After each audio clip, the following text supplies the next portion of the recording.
Just imagine, आप सुबह सोकर उठो और आपको पहली खबर जो सुनने को मिले कि इंडिया और पाकिस्तान की जंग शुरू हो गई है, तो आपका रिएक्शन कैसा होगा? आप तो खुश हो जाओगे कि बस हमारा कंट्री अगले वाले मुल्क को तबाह कर दे। लेकिन अगर कुछ ऐसा होता है, यानी इंडिया और पाकिस्तान की जंग होती है, तो ये जंग बहुत खतरनाक साबित होगी। इसका इम्पैक्ट पूरी दुनिया पर पड़ेगा। लिटरली ये वार पूरी दुनिया को हिला के रख देगी।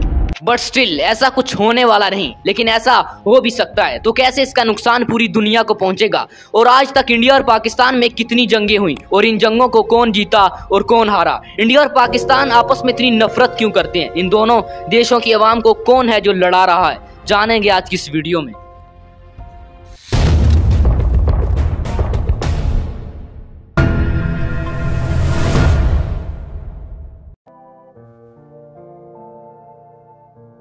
दोस्तों, इंडिया और पाकिस्तान एक ही टाइम पर आज़ाद हुए थे। शुरू से ही एक नफरत की लहर यहाँ के लोगों में फैल चुकी थी। खेल का मैदान हो या स्पेस का, एक दूसरे को नीचा दिखाने में ये कभी पीछे नहीं हटे। छोटी मोटी स्ट्राइक्स तो हर दहाई में कई बार देखने को मिली है, लेकिन प्रॉपर लड़ी जाने वाली जंग जिनकी वजह से इन दोनों कंट्रीज को बहुत ज्यादा नुकसान हुआ। पहली जंग तो पाकिस्तान बनने के साथ ही शुरू हो गई थी, लेकिन फिर साल आता है 1965 का, जिस जंग में इंडिया ये क्लेम करता है कि ये जंग वो जीते थे और पाकिस्तान कहता है कि ये जंग हमने जीती है। इस दिन हमने अपना दिफा किया और इंडिया को पाकिस्तान में घुसने नहीं दिया। इसी याद में हर साल पाकिस्तान में 6 सितंबर को डिफेंस डे यानी यौम दिफा मनाया जाता है।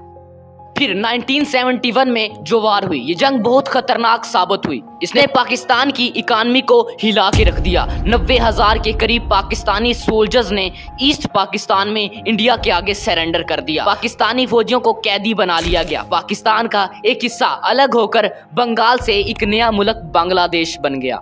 ये पाकिस्तान के लिए एक बहुत बड़ी हार थी। अपनी आधी जमीन और मिलिट्री खो चुका था। इस जंग में इंडिया को फतह दिलाने में सोवियत यूनियन का एक बहुत बड़ा हाथ था। पाकिस्तान के साथ अमेरिका, चाइना, यूके जैसी पावर्स थीं, लेकिन वक्त पड़ने पर वो कुछ नहीं कर पाए। लेकिन क्या आज के टाइम पर ऐसा हो सकता है कि इंडिया और पाकिस्तान की जंग हो जाए? क्योंकि कई इंडियंस का ख्याल है कि पाकिस्तान पूरी तरह क्राइसिस से लड़ रहा है, तो इंडिया को पाकिस्तान पे हमला कर देना चाहिए। लेकिन अब ऐसा नहीं होगा। दोनों मुल्कों के पास न्यूक्लियर बम है। अगर ये जंग हुई तो ये आम जंग नहीं होगी, बल्कि न्यूक्लियर वार होगी, और दुनिया कभी ये होने नहीं देगी। नागासाकी और हिरोशिमा पर गिराए गए न्यूक्लियर बम इतने खतरनाक थे कि उन्होंने चंद सेकंडों में ही पूरे के पूरे शहरों को राख करके रख दिया था। तो सोचो आज के टाइम पर कितने खतरनाक एटॉमिक बम हो, इनका असर साथ वाले मुल्कों पर 100% पड़ेगा। ये मैटर नहीं करता कि जंग कौन जीता, नुकसान तो दोनों मुल्कों को ही पहुंचता है।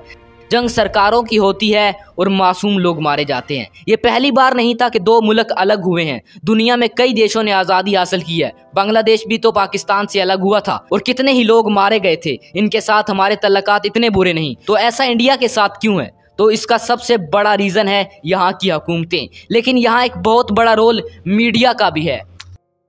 अगर आप इंडियन मीडिया को सुनेंगे तो कहीं भी पाकिस्तान की तारीफ नजर नहीं आएगी। कोई मुल्क जितना ही अच्छा कर ले, ये कभी न्यूज़ पर नहीं चलेंगे। वही एक छोटी चीज़ को लेकर हफ्ता तक घसीटेंगे।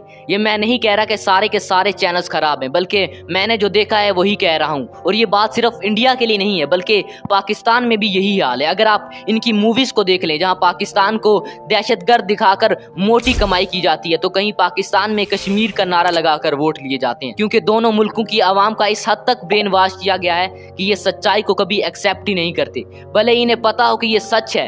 मैं ये नहीं कह रहा कि सारे के सारे लोग खराब हैं। बहुत कम लोग और चंद लोग हैं जिनकी वजह से मुल्क की बदनामी होती है। अगर एक वीडियो वायरल हो जाए किसी मुल्क के बारे में, तो ऐसा लगता है कि पूरा मुल्क ही खराब है। अगर बात हथियारों की हो जाए तो ये बिल्कुल मैटर नहीं करता कि किसके पास कितने हथियार हैं, किसके पास कितने मिसाइल, कितने टैंक, कितने फाइटर जेट्स हैं। असल बात तो ये है कि हैं तो सही ना। तभी तो आज नॉर्थ कोरिया जैसे मुल्क, जहां पिछले कई दहाइयों से एक ही खानदान हुकूमत कर रहा है, जहां दूसरे ममालिक की मूवीज देखने पर सजा दी जाती है, इससे कोई क्यों नहीं लड़ता? क्योंकि वो मुल्क न्यूक्लियर पावर है, वरना अभी तक कोई ना कोई पावर इसे लपेट के ले जाती। मैं किसी को नीचा नहीं दिखाना चाहता, लेकिन जो रियलिटी है मैं वही बता रहा हूँ। वेल, जो भी है, पाकिस्तानी की हुकूमत को इस वक्त पाकिस्तान के बारे में कुछ सोचना चाहिए। कर्जे लेकर एक दूसरे को मुबारकबाद देने, बेनजीर इनकम सपोर्ट टैक्स या 2000 रुपए देने से मुल्क नहीं चलता, क्योंकि इस वक्त पाकिस्तान की इकॉनमी का सत्यानाश हो चुका है। भले ही इंडिया और पाकिस्तान बिलियंस ऑफ डॉलर खर्च कर रहे हैं नए हथियार खरीदने में। ये दोनों मुल्क भले ही न्यूक्लियर पावर्स हैं, लेकिन माशी लिहाज से दोनों में जमीन आसमान का फर्क है। अभी तक इन दोनों मुल्कों ने क्या प्रोग्रेस की है, जानने के लिए सामने स्क्रीन पर क्लिक करें। और अगर वीडियो पसंद आई है तो लाइक, सब्सक्राइब एंड शेयर। तो मिलते हैं किसी अगली वीडियो में, तब तक के लिए अल्लाह हाफिज।